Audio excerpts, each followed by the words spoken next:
إن الحمد لله لك الحمد حمدا كثيرا طيبا مباركا أما بعد فأعوذ بالله السميع العليم من الشيطان الرجيم بسم الله الرحمن الرحيم محمد رسول الله والذين معه أشداء على الكفار رحماء بينهم تراهم ركعا سجدا يبتغون فضلا من الله ورضوانا سيماهم في وجوههم من أثر السجود ذلك مثلهم في التوراة ومثلهم في الإنجيل. قابل قدر افاضل علماء کرام، معزز حاضرین اور پردہ نشین خواتین، الحمدللہ آج ہم اسلام کے ان نفوس قدسیہ کا تذکرہ کرنے کے لیے بیٹھے ہیں جن کی خوبیوں کو قرآن مجید نے بیان فرمایا ہے اور جن کی خوبیوں کو قرآن نے بیان فرمایا، روح زمین پر ان سے بڑا ولی اور سعادت مند کوئی نہیں ہو سکتا، اور یقینی معنوں میں ہم انہی نفوس قدسیہ کے پیروکار ہیں جنہوں نے نبی کریم صلی اللہ علیہ وسلم پر وحی کے نزول کا مشاہدہ کیا، جنہوں نے جبرائیل کے آنے اور جانے کو دیکھا، جن کی آنکھوں نے نبی کریم صلی اللہ علیہ وسلم کے سارے حالات کا مشاہدہ کیا ہے۔ یقینی معنوں میں ہمارے لیے یہ بڑی سعادت مندی کی بات ہے، اللہ تبارک و تعالیٰ نے ہمیں ان کا پیروکار بنایا ہے اور ان کی پیروی کرنے میں کسی قسم کا کوئی شک و شبہ ہمارے دل میں پایا نہیں جاتا۔ قرآن اور سنت کی سند صحابہ کرام نے ہم کو دی ہے، اور صحابہ کرام کی پیروی کرنے کی سند اللہ تعالیٰ نے ہم کو دی ہے۔ فرمایا فَإِنْ آمَنُوا بِمِثْلِ مَا آمَنْتُمْ بِهِ فَقَدِ اهْتَدَوْا، یہ صحابہ جس طریقے سے ایمان لائے ہیں تم بھی اگر اسی طرح ایمان لاؤ تو تم ہدایت یافتہ رہو گے۔ ہمارے لیے سند ہدایت کی صحابہ کرام ہیں، ہمارے لیے ہدایت کا آئینہ صحابہ کرام ہیں، ہمارے لیے مشعل راہ صحابہ کرام کی حیات ہے۔ اسی لیے میرے بھائیوں، ہم زیادہ سے زیادہ صحابہ کرام کو پڑھیں۔ میں اپنی بات کا آغاز کرنے سے پہلے ایک توجہ آپ کی ادھر مبذول کروانا چاہتا ہوں۔ ہم بہت فقہی اختلافات کا شکار ہو جاتے ہیں، آمین اور رفع الیدین کے سینکڑوں مسائل ہم لوگ پوچھتے ہیں اور ہم دلائل کا انبار بھی لگانے کی کوشش کرتے ہیں، لیکن ہم میں سے کتنے ایسے لوگ ہوں گے جنہوں نے صحابہ کرام کی قدسی ہستیوں کو پڑھنے کی کوشش کیا ہوگا؟ آپ پڑھیں، اگر ایمان کو تر و تازہ کرنا ہو صحابہ کی زندگی پڑھیں۔ ہمارا ایمان جاگتا ہے صحابہ کی زندگیوں کو سننے کی وجہ سے، حدیث پر عمل کرنے کا جذبہ پیدا ہوتا ہے حیات صحابہ کو پڑھنے کی وجہ سے۔ لیکن آج بہت سے ہمارے پاس جلسے ہوتے ہیں، دروس ہوتے ہیں، لیکن خود صحابہ کے تذکرے سے ہماری مسجدیں خالی ہیں۔ مسجدوں میں صحابہ کے دروس ہونا چاہیے، ورنہ اہل بدعت کا ایک گمراہ طبقہ ایسا کھڑا ہوا ہے کہ وہ اولیاء کے نام پر نہ جانے کیسے کیسے لوگوں کے تذکروں کے لیے محفلوں کو گرما دیا ہے۔ لوگ انہی کو اصل دین سمجھتے ہیں۔ دین کی اصل، دین کی اساس، دین کی بنیاد صحابہ کرام کی ہستیاں ہیں۔ میرے مومن بھائیوں، جس مدعے پر میں آپ کے سامنے تھوڑی گفتگو کروں گا اس بات کو ان الفاظ کے ساتھ پہلے سمجھنے کی کوشش کریں۔ وہ صحابہ کی ہستیاں ہیں جن کی سوچ پر اللہ نے قرآن کی آیتوں کو نازل کیا ہے۔ ان کا مقام اور ان کا مرتبہ کیا ہوگا ذرا سوچیں۔ جن کی سوچ پر، جن کی فکر پر، جن کی تدبیر پر، جن کے احساس پر اللہ تعالیٰ نے قرآن کی ایک دو نہیں کئی آیتوں کو نازل فرمایا ہے، ان کی بصیرت کا اندازہ کرو۔ جن کو اللہ تبارک و تعالیٰ نے جنت کی ضمانت دی، ان کی بصیرت کا اندازہ کرو کہ اللہ تبارک و تعالیٰ نے ان کے اس سوچ سے موافقت کیا ہے۔ ایک دو صحابی نہیں، اس زن میں کئی صحابہ کی زندگیاں پائی جاتی ہیں، لیکن بڑے افسوس کی بات ہے آج امت مسلمہ اتنی جری اور بہادر ہو گئی اور اس کے دانشور اتنے زیادہ بے نیاز ہو گئے، اب ان نفوس قدسیہ کو اپنے اعتراضات کا منبع بنانا چاہتے ہیں۔ ان کی جرأتیں اتنی بڑھ گئیں کہ یہی صحابہ کو معطوف کرتے ہیں۔ یقینی معنوں میں آج کے اس زمانے میں منافق حقیقت میں اس کو کہا جائے گا جو صحابہ کرام پر دشنام درازی کرنے والوں کے ساتھ دوستی کرتا ہے اور اس کے ساتھ ہم نشینی اختیار کرتا ہے۔ دراصل ایسے لوگوں کے دلوں میں نفاق پایا جاتا ہے اور پکے منافق یہی لوگ ہیں آج کے زمانے میں۔ کیا بات ہے کہ اللہ تعالیٰ نے صحابہ کی صلاحیتوں کا اعتراف کیا اور ان صحابہ پر نکیر کرنا یہ کتنی بڑی بدبختی کی بات ہے۔ یہ نہیں دیکھا جائے گا کہ وہ کس ادارے کا فارغ ہے، یہ دیکھا جائے گا کہ کس شیطان کا پیروکار ہے، کس فکر سے یہ متاثر ہو گیا ہے۔ اور میرے مومن بھائیوں، ہم بات یہیں سے شروع کرتے ہیں۔ میں ابو بکر صدیق رضی اللہ عنہ سے اپنی بات کا آغاز کرتا ہوں۔ ہر بات کو میں سرسری طور پر آپ کے سامنے رکھنے کی کوشش کروں گا۔ حضرات صحابہ کرام رضوان اللہ علیہم اجمعین، حضرت ابو بکر صدیق رضی اللہ عنہ کے خاندان کے بڑے ہی معترف تھے ان کی صلاحیتوں کے، اسی لیے حضرت اسید بن حضیر رضی اللہ عنہ وہ بیان فرماتے تھے کہ ما ہی باول برکتکم یا آل ابو بکر، اے ابو بکر یہ پہلی برکت نہیں ہے، ایسی کئی برکتیں امت پر تمہارے خاندان کی وجہ سے نازل کی گئی ہیں۔ سبحان اللہ، ابو بکر کے گھر میں کوئی واقعہ ہوا، قرآن نے قیامت تک کے لیے مسلمانوں کے لیے دلیل بنا دیا اور اس کی وجہ سے اللہ تبارک و تعالیٰ نے احکامات اسلام کو ہم پر نازل کیا اور ہم پر احسان فرمایا ہے۔ اسی لیے آپ دیکھیں اس میں کئی واقعات ہیں، کئی آیتیں ہیں، میں ساری آیتوں کا احاطہ نہیں کر سکتا، لیکن جو ہے چند واقعات آپ کے سامنے رکھتا ہوں۔ دیکھیں، ایک وقت کی بات ہے کہ ام المؤمنین حضرت عائشہ رضی اللہ عنہا اللہ کے نبی صلی اللہ علیہ وسلم کے ساتھ سفر میں ہیں۔ اچانک حضرت عائشہ رضی اللہ عنہا کا ایک ہار گم گیا۔ اللہ کے نبی صلی اللہ علیہ وسلم سے حضرت عائشہ نے شکایت کی، فریاد کیا کہ یا رسول اللہ میرا ایک ہار گم ہو چکا ہے۔ آپ صلی اللہ علیہ وسلم نے کچھ صحابہ کرام کو اس ہار کے تلاش کرنے کے لیے روانہ کر دیا۔ نتیجہ یہ نکلا کہ صحابہ کا سارا قافلہ جو اب سفر پر جانے والا تھا اس ہار کی تلاش کی وجہ سے رک گیا، اس کو انتظار کرنا پڑا۔ وہاں کچھ مسائل تھے، پانی ختم ہو چکا تھا، وقت بیت رہا تھا، استعمال کے سامان نہیں تھے، لیکن قافلہ تاخیر کر رہا تھا۔ ابو بکر صدیق رضی اللہ عنہ نے، یہ سب باتیں ابو بکر صدیق کو نہیں معلوم، ابو بکر صدیق رضی اللہ عنہ نے قافلے سے سوال کیا کیا بات ہے کہ قافلہ روانہ کیوں نہیں ہوا؟ کہا کہ یہ آپ کی بیٹی کی حرکتوں کا نتیجہ ہے۔ لیکن کیا ہوا؟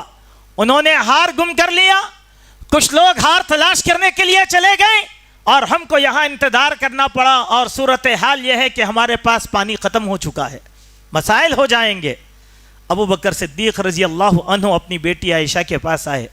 خود حضرت عائشہ بیان فرماتی ہیں اللہ کے نبی صلی اللہ علیہ وسلم کا سر مبارک میری گود میں ہے، آپ صلی اللہ علیہ وسلم آرام کر رہے ہیں، مارے غصے کے میرے والد میری پھسلیوں میں کھچوکے دے رہے ہیں کہ تم نے یہ کیا کر دیا، تم نے یہ کیا کر دیا۔ وقت بیت گیا، نماز کا وقت آ گیا، پانی نہیں تھا، اب ہوا کیا؟ اللہ تبارک و تعالیٰ نے امت مسلمہ کو پانی کا بدیل تیمم عطا فرمایا۔ سبحان اللہ، اس واقعے کے ذریعے سے تیمم کی نعمت ملی، جس کا معاملہ یہ ہے کہ اگر کسی مسلمان کو پانی وضو کے لیے میسر نہ ہو، غسل کے لیے پانی میسر نہ ہو، وہ پریشان ہونے کی ضرورت نہیں، پاک مٹی پر اپنا ہاتھ مارے اور تیمم کر لے اور اللہ تبارک و تعالیٰ کے فرائض کو ادا کر لے، نماز کو ادا کر لے۔ سبحان اللہ۔ اس واقعے کے بعد اسید ابن حضیر نے کیا کہا؟ اے آل ابو بکر، یہ پہلا واقعہ نہیں ہے، تمہارے خاندان کی وجہ سے امت کو ایسی بہت سی مرتبہ برکتیں اللہ تبارک و تعالیٰ نے عطا کیا ہے. یہ ہے ابو بکر رضی اللہ عنہ کے خاندان، اور ان کے خاندان کی وجہ سے اللہ تعالیٰ نے تیمم کی ایک کیفیت کو، ایک حکم کو ہمارے سامنے دیا. اسی طریقے سے آپ دیکھیں اللہ کے نبی صلی اللہ علیہ وسلم کے گھرانے میں ایک واقعہ پیش آیا جس کو واقعہ افک کہا جاتا ہے. یعنی ام المؤمنین حضرت عائشہ پر الزام لگایا گیا. سینکڑوں مرتبہ ہم نے اس واقعے کو سنا، لیکن اس واقعے سے امت کو کیا تحفہ ملا، اس تحفے کو بھی ہم ذرا غور کریں. حضرت عائشہ رضی اللہ عنہ، منافقین نے آپ پر بہتان لگا دیا. غزوہ بن المستلق سے واپس ہوتے ہوئے اب یہ ماحول مدینہ میں خراب کر دیا گیا. مسلمان پریشان، اللہ کے نبی صلی اللہ علیہ وسلم پریشان. اور ان واقعات کی تصدیق کرنے والوں میں 3 صحابہ بھی آ گئے، جن میں سے ایک وہ صحابی ہیں جن کا ابھی آپ نے نام سنا، حضرت مصطح بن اساسہ رضی اللہ عنہ، اور دوسرے حضرت حسان ابن ثابت رضی اللہ عنہ. اب آپ بتلائیں، اور ایک ام المؤمنین. اب آپ بتلائیں تو صحیح کہ اتنے لوگوں نے موافقت کر لی اس حادثے کی. ابو بکر صدیق رضی اللہ عنہ کو جب معلوم ہوا کہ ان کی زیر پرورش رہنے والے مصطح بن اساسہ بھی اس تحریک کا حصہ بنے ہوئے ہیں. حضرت مصطح بن اساسہ کے ساری زندگی میں حضرت ابو بکر صدیق کا بہت زیادہ احسان تھا. ان کے رگو ریشے میں ابو بکر صدیق کا احسان تھا. لیکن اس واقعے میں جب وہ ملوث ہو گئے تو حضرت ابو بکر صدیق نے حضرت مصطح بن اساسہ کو اپنے گھر سے نکال دیا. کہا کہ جاؤ. جیسے اگر ہم ہوتے تو کہتے کہ ہم کہتے ہیں کہ احسان کرنے کے بعد احسان جو یاد نہیں رکھتا ہم اس کو برا کہتے ہیں نمک حرام ہے. ایک اصطلاح ہے ہمارے پاس، اور یہ دل کو جب چوٹ لگتی ہے تو یہ باتیں یاد آتی ہیں. کہا کہ جاؤ، تم نے احسان کا خیال نہیں کیا. میرے گھر میں رہتے ہوئے، میری پرورش میں رہتے ہوئے، میرے احسان میں رہتے ہوئے میری بیٹی پر دشنام درازی کرنے والوں میں تم بھی آ گئے. چلو نکل جاؤ گھر سے. گھر سے نکال دیا گیا. حق تھا، نکال دیا. لیکن کیا ہوا؟ اللہ تبارک و تعالیٰ نے آسمانوں سے آیتوں کو نازل فرمایا. سورہ نور کی آیت نمبر 22 کو اللہ تعالیٰ نے امت کے لیے تا قیامت رہنمائیانہ اصول پیش کرنے کے لیے اس آیت کو نازل فرمایا. کہا کہ کسی بھی ذی فضل، خوش و خرم، احسان کرنے والے انسان کے لیے جائز نہیں ہے کہ وہ اپنے قرابت داروں میں سے کسی کے ساتھ یہ معاملہ کرے، بلکہ تم ان کو معاف کرو، درگزر کرو. اللہ تبارک و تعالیٰ تمہارے گناہوں کو بھی معاف کرے گا. تم پر اللہ تبارک و تعالیٰ شفقت کرے گا اور تم پر نرمی کرے گا. سبحان اللہ. معلوم کیا ہوا کہ اتنا بڑا حادثہ، آج ہم چھوٹے چھوٹے حادثوں کے اندر رشتے ناتوں کو توڑ دیتے ہیں، کاٹ دیتے ہیں. لیکن یہ آیت ابو بکر کے خاندان میں حادثہ ہوا، لیکن امت مسلمہ کے لیے نعمت بنا کر اللہ تبارک و تعالیٰ نے ہمارے لیے اس آیت کو نازل فرمایا. ایسے ہی آپ دیکھیں، یہی ابو بکر ہیں جو اس وقت امت کے ایک طبقے میں بڑے معتوب ہیں. ابو بکر صدیق کو اہل تشیع جب تک گالی نہ دیں ان کا ایمان پورا نہیں ہوگا. اسی مہینے میں کیا جاتا ہے. زمین پر ابو بکر و عمر، عثمان، عائشہ، حفصہ، ان کے نام لکھ کر کھندلے جاتے ہیں، چلایا جاتا ہے. ایک ہمارے استاذ کہا کرتے تھے کہ ہمارے ہی ملک میں کلکتہ کے اہل تشیع اپنے گھروں میں کتوں کو پالتے اور علاوے کے پاس کتوں کو لاتے اور ان نفوس قدسیہ کا نام لے کر ان کو مارا کرتے. اللہ اکبر. کیسی ملعون قوم ہے یہ، کیسی ملعون قوم. جس خاندان سے دنیا کو شریعت ملی اس خاندان سے بغض. اور میرے بھائی، ہم اہل سنہ والجماعت کے کیسے وابستہ لوگ ہیں. ایسے ابو بکر سے دشمنی کرنے والوں کے ساتھ ہم تعلقات کو استوار کرتے ہیں. مسلمانوں کے ہر طبقے سے، ہر طبقہ مسلمانوں کا امت کا طبقہ ہے. وہ طبقہ امت کا طبقہ نہیں ہو سکتا جو صحابہ کرام سے بغض و عداوت رکھتا ہے.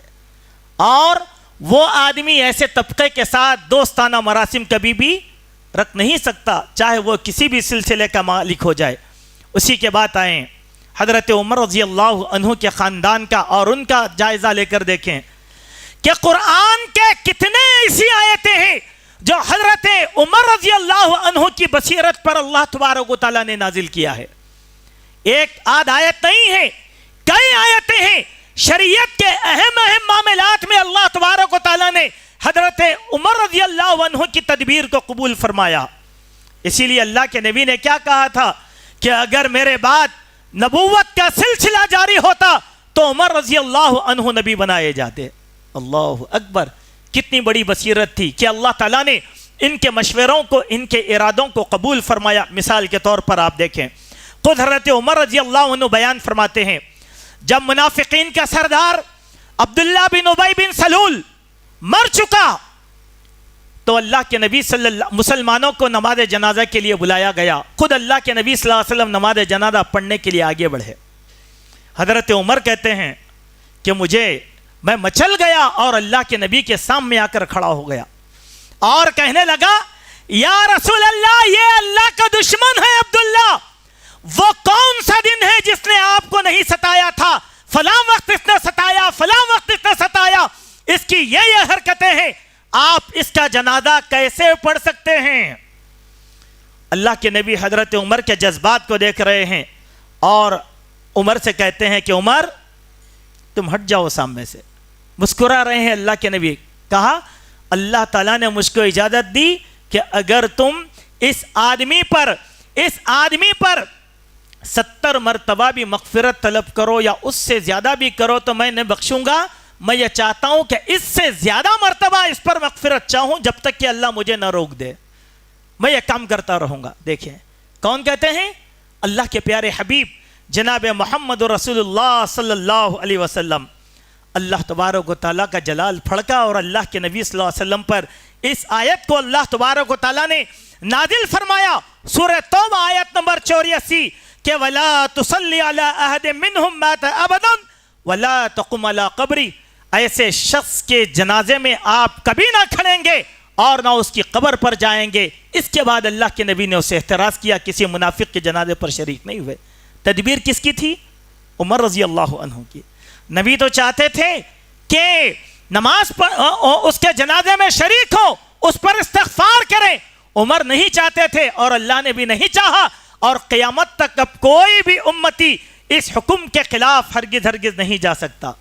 یہ پہلا واقعہ نہیں ہے۔ اور آپ تھوڑا سا آگے بڑھیں، اسلام کی سب سے پہلی جنگ کون سی تھی؟ جنگ بدر۔ مشرکین کے 70 قیدی اللہ کے نبی صلی اللہ علیہ وسلم کے قبضے میں آئے۔ اللہ کے نبی صلی اللہ علیہ وسلم نے ابو بکر و عمر، عثمان و علی سب کو بلایا، تینوں کو بلایا، حضرت ابو بکر اور حضرت عمر اور حضرت علی، ان تینوں کو بلایا۔ چونکہ جنگ میں عثمان شامل نہیں تھے، وہ اپنی اہلیہ کی خدمت میں چھپی بیمار تھیں۔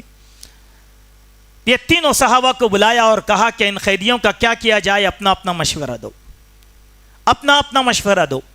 تینوں نے اپنا اپنا مشورہ دیا۔ سب سے سخت مشورہ کس کا تھا؟ حضرت عمر کا۔ کہا یا رسول اللہ، جو قیدی آپ کے ذمہ کا ہے اس کو میرے حوالے کر دیں، میں اپنے ہاتھ سے اس کو قتل کر دوں گا۔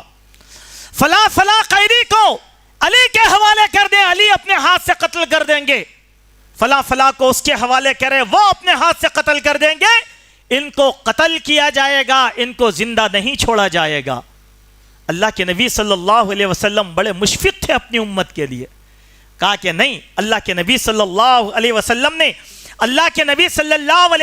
نے حضرت عمر کے مشورے کو قبول نہیں کیا، بلکہ ابو بکر کے مشورے پر عمل کیا۔ فدیہ لے کر تھوڑوں کو چھوڑ دیا، تھوڑوں سے کہا کہ تم مسلمان بچوں کو تعلیم دو، تمہارا فدیہ یہی شمار کر لیا جائے گا۔ بات ہو گئی، قیدی آزاد ہونے والے آزاد کر دیے گئے، جن سے فدیہ لیا گیا انہوں چھوڑ دیے گئے۔ لیکن ایک موقع ایسے بھی آیا کہ ابو بکر و عمر آنسو بہا رہے ہیں، رو رہے ہیں ان کی آنسوں سے۔ عمر رضی اللہ عنہ وہاں گئے اور پوچھا کیا بات ہے کہ اللہ کے نبی آپ اور ابو بکر دونوں ساتھی کیوں آنسو بہا رہے ہیں، تاکہ آپ مجھے بتا دیں میں بھی آنسو بہا لوں۔ سبحان اللہ، آپ کے ساتھ میں بھی آنسو بہا لوں۔ تب اللہ کے نبی صلی اللہ علیہ وسلم نے کہا کہ عمر، تمہاری تدبیر کو اللہ نے قبول فرمایا اور میں نے تمہاری تدبیر کو قبول نہیں کیا۔ سنو، اب اللہ تعالیٰ نے اس آیت کو نازل کیا، سورہ انفال کی آیت نمبر 67 اور 68 کو، جس میں مشرکین کے قتل کو اللہ تعالیٰ نے پسند کیا، ان پر رحم کرنے کو اللہ تبارک و تعالیٰ نے پسند نہیں کیا۔ دیکھیں کیسی نفوس قدسیاں ہیں، ان کی تدبیر پر قرآن مجید نازل کیا گیا، آیتیں نازل کی گئی، اللہ تعالیٰ کو ان کی تدبیر پسند آئی، اور امت کی یہ مجال کہ اب وہ ان کے اوپر زبان لن ترانی کو دراز کیے ہوئے ہیں۔ آئیں سرسری طور پر ایک دو اور واقعات ہیں، سرسری طور پر میں آپ کے سامنے رکھ دیتا ہوں۔ ایک مرتبہ کی بات ہے، حضرت عمر رضی اللہ عنہ اپنے گھر میں آرام کر رہے ہیں۔ اللہ کے پیارے حبیب محمد رسول اللہ صلی اللہ علیہ وسلم نے ایک صحابی سے کہا، انصاری سے، جاؤ جا کر عمر کو بلا کر لاؤ۔ حضرت عمر سو رہے ہیں، وہ انصاری گئے اور کہا کہ عمر چلو، اللہ کے نبی بلا رہے ہیں۔ تو حضرت عمر اپنی اسی نیند کی آغوش میں اللہ تعالیٰ سے دعا کر رہے ہیں، اور اللہ تبارک و تعالیٰ سے دعا کرتے ہوئے کہا، اللہم حرم الدخول علینا فی وقت نومنا، اے اللہ تو ایک ایسا حکم نازل کر دے کہ ہمارے آرام کے وقت میں خلل کو تو حرام کر دے۔ کوئی ہمارے آرام کا وقت ہے، اس میں کوئی خلل نہ ڈالے۔ سبحان اللہ، اللہ تبارک و تعالیٰ کو یہ ادا اتنی پسند آئی کہ اللہ تبارک و تعالیٰ نے اجازت لینے کے احکام نازل کر دیا امت مسلمہ پر، اور کہا کہ یا ایھا الذین آمنو، اے ایمان والو، 3 اوقات ایسے ہیں جس میں تم کسی کے گھر جانا ہو تو اجازت لے کر جاؤ، 3 اوقات میں خلل نہ ڈالو۔